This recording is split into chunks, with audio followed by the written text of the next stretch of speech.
Good morning. I'm Berks County Commissioner Christian Leinbach. I want to welcome you to our operations meeting for May the 27th. We are both in person and broadcasting via Microsoft Teams live event. At this time, I'll recognize my executive assistant, Veronica Lepore, to read the public comment notice. Good morning. Thank you. Public comment will be accepted in person and through the Q&A function. Please include your first name, last name, and municipality for all comments. Any comments without name and municipality will not be considered. Each citizen can submit one comment. Comment length is dictated by limitations of the platform being used, Teams Q&A.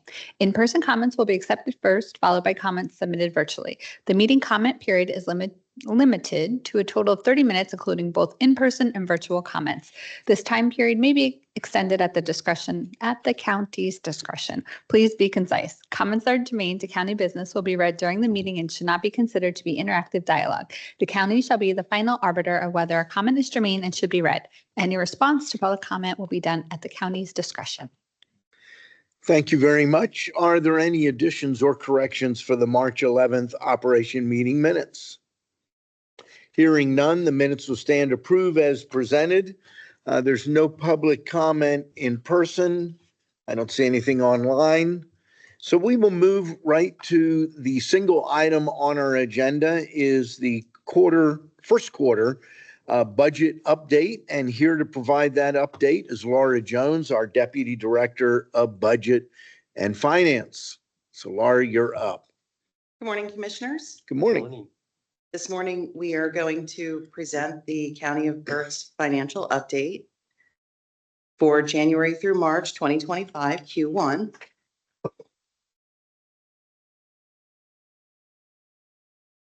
Back in December, we adopted our 2025 budget. We had an all funds deficit of $25.4 million and a general fund deficit of $44.2 million. After making adjustments for some of the funds that are kept within the general fund, our tax impact budget deficit was $0, and we balanced that for 2025 with a tax increase. Each year, the Office of Budget and Finance does a detailed cash projection to ensure fiscally prudent cash management. This enables us to get a real-time update for annual progression of accounts through receipts and disbursements. We also do a 3-year cash projection, more summary level, to ensure that we can meet our obligations both in short term and near future. As you can see through this chart, this reflects our annual projection of the general fund cash balance, including all receipts and disbursements through year end, with actual cash through March. Through Q1, we have an unfavorable total cash variance compared to our projection of $4.96 million. And I'll explain to you where that comes from. This reflects cash receipts only. We are trending $6.1 million lower in cash receipts through March compared to our projection. You can see the big tax collection arc in the first half of the year, and you can see the cumulative value of 6.1 unfavorable variance. In looking closer at the unfavorable receipts variance, our cumulative receipts projection was $81,099,613, and our receipts results were $74,989,279, creating the variance to the projection of $6,110,334. Reasons for those variances include a $7.8 million unfavorable timing variance for CYS JPO receipt of Act 148 funds. And you said timing? Yep, this is timing. Yeah, so that's not like we're not getting it. It's just the timing. Yep, that's just timing. And the good news is we've received all of our outstanding Act 148 payments through May. The total was about $20 million. Great. This resulted from some fiscal turnover. Sure. Issues with submitting invoices. And there was a lot of fiscal turnover at the state level too. So we had to kind of get in there and have some communication. Where's this payment? Where's that payment? We've been submitting invoices timely. They will withhold payments if invoices aren't submitted timely. So we are all caught up through May on Act 148. Great. Our next timing variance is unfavorable for Berksheim. It's $1.6 million. This is a result of less than projected MA receipts due to an increase in the average days in the MA approval waiting period process. The daily rate is reduced during the approval waiting period, and we didn't project the receipts that way, so we're seeing an unfavorable variance. We believe we'll see pending days start to lessen, or we'd be admitting more residents to offset this variance in the future per our feedback from CHR. We have a timing unfavorable variance of $900,000 for COCA.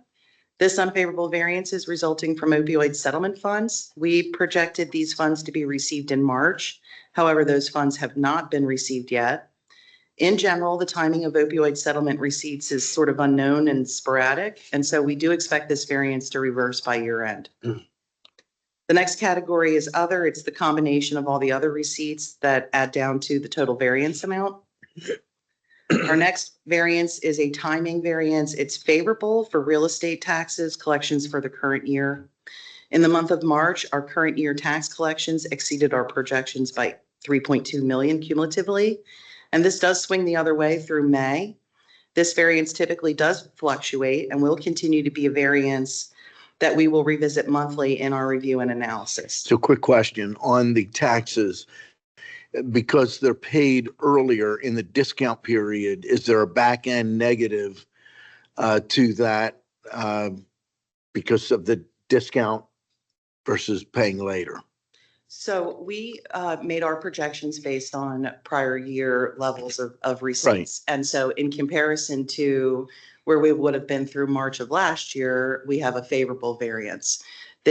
I did take a look at what April and May look like, and it did swing the other way. But before year end, it's likely it could swing again and become a favorable variance. Okay. And it's a small number, relatively comparatively, speaking. Absolutely. We have a favorable variance in the aging block grant. This is just a timing issue. Due to the early receipt of the March block grant payment, this receipt was projected for April, and we received it in March. And in domestic relations, we have another timing issue. We projected the November admin invoicing reimbursement for DRO to be received in April, and instead it was received in March. So these are the leading contributors to our unfavorable $6.1 million variance.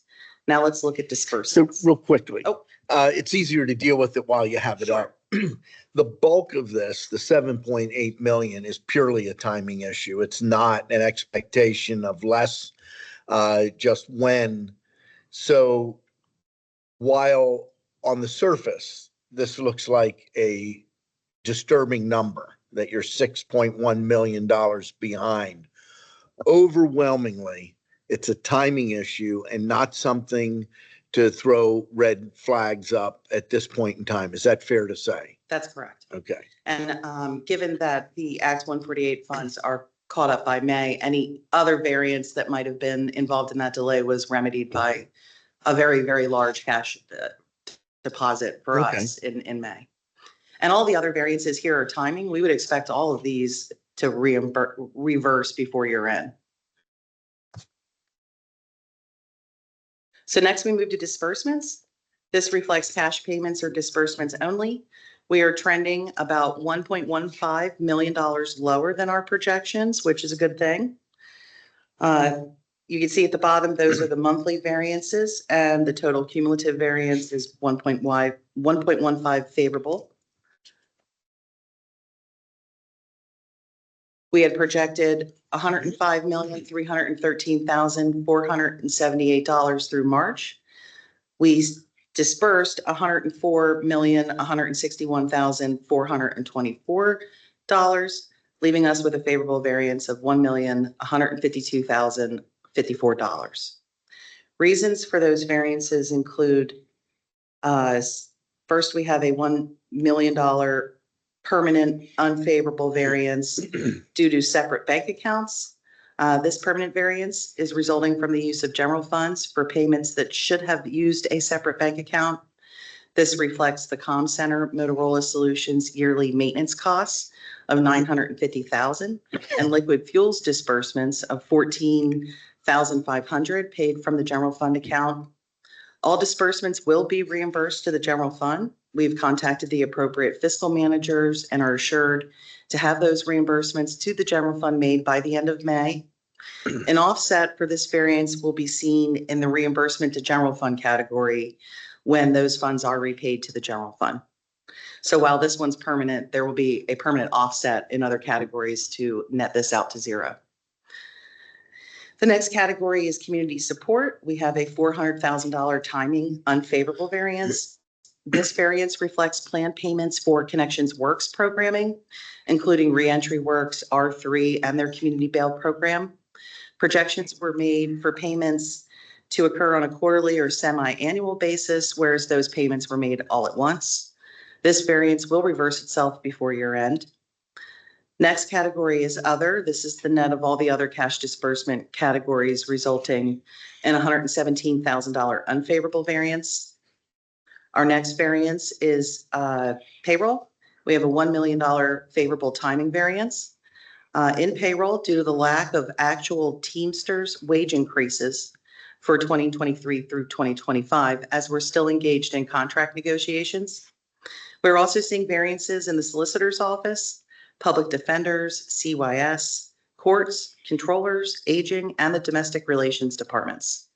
Those vacancies are being offset by higher than anticipated overtime payments for adult probation, Berks, and the sheriff's office.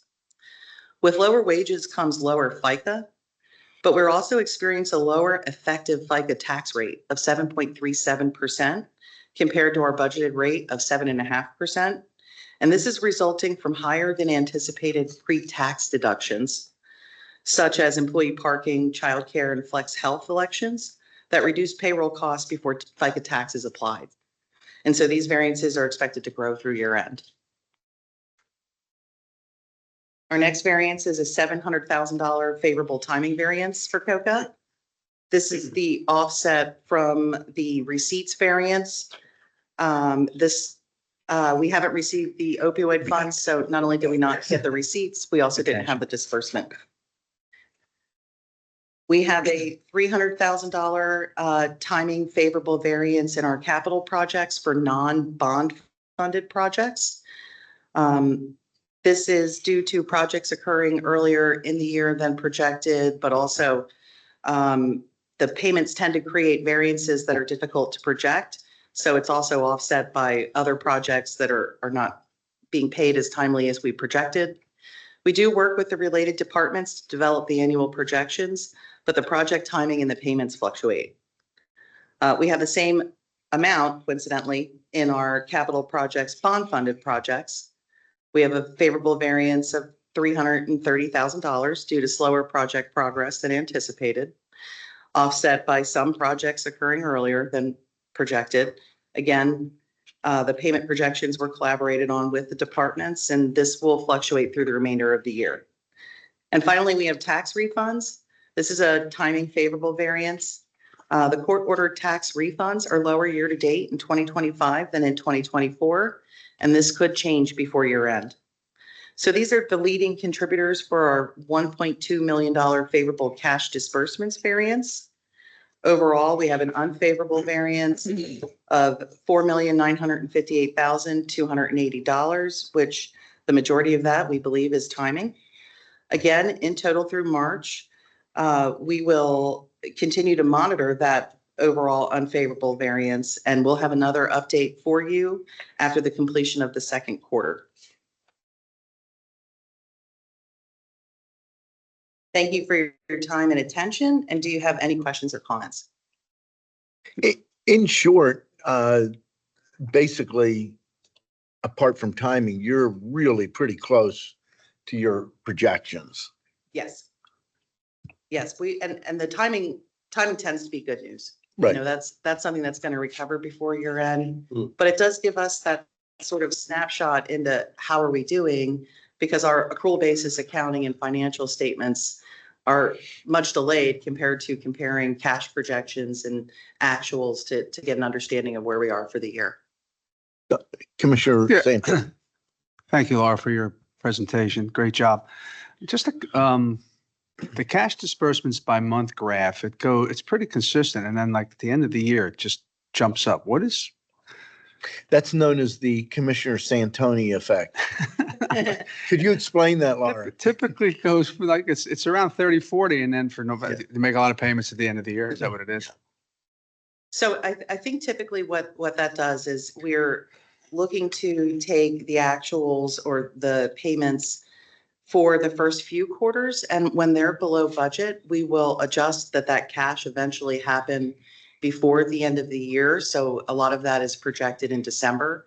It ends up being a variance, a favorable variance when those payments don't happen. But we convert the budget into a cash basis and make those projections based on historical trends or any data that we have to give us knowledge on when those will occur. So December tends to be higher because that's sort of, if it didn't happen already, we think it would happen by then. Okay. It's like a catch-up kind of thing, maybe? Yeah. Okay. Yep. Good question. Oh, thank you. Mhm. Anything else? No, great job as always. Thank you. Thank you. Very good.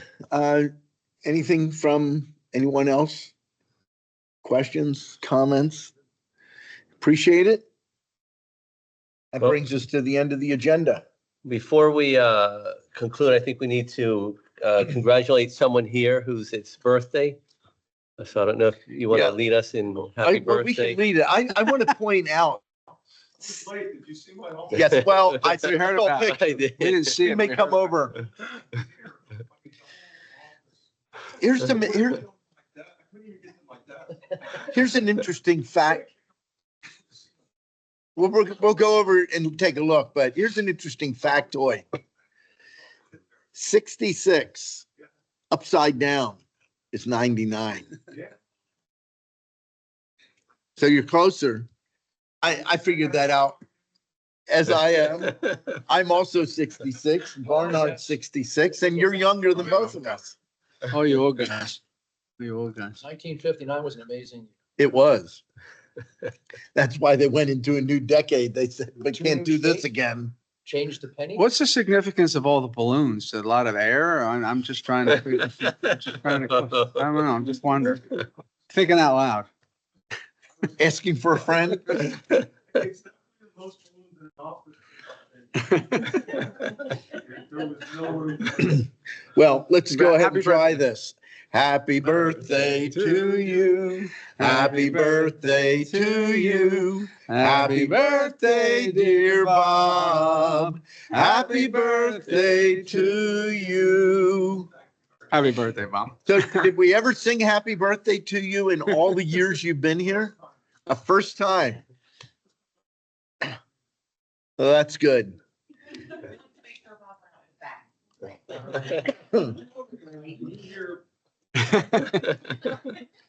Nobody's shooting at us. Just make sure the sheriff's. Yeah, let about they know that what's before going you on. start, so. Notify. I got shreds all over. Well, we appreciate you being part of our team. Well, that's what I heard. It was done before we went on the holiday weekend. Yes. Yeah, they didn't do it in one evening. Usually somebody has a birthday, it's like when they leave, about an hour and a half, they set it all up. Mhm. No, this took 3 days. I can understand. So, well, motion, Motion to adjourn. Second. the meeting is adjourned.